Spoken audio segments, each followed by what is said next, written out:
নমস্কাৰ, মই আত্মা আৰু মন সম্পৰ্কীয় এটি কবিতা লিখিছিলোঁ। আচলতে কবিতা হৈছিলে নে সেইটো গম নাপাওঁ, হ'লেও লিখিবলৈ চেষ্টা কৰিছিলোঁ। আপোনালোকে চাব, মই পাঠ কৰি দিছোঁ। মই আত্মাই কৈছোঁ, হে ৰামন, মই তোমাক কৈছোঁ, হে ৰামন, তুমি দেহৰ অধীন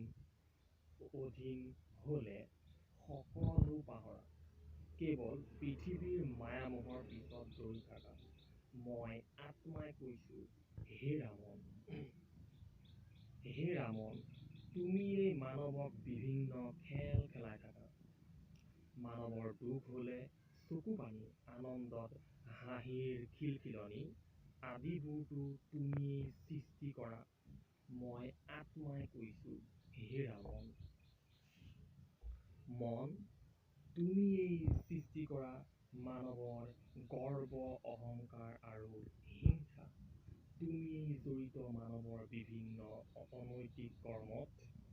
মই আত্মা যে শ্ৰেষ্ঠ, এই কথা মানৱৰ অন্তিম সময়তো উপলব্ধি কৰিবলৈ নিদিয়া।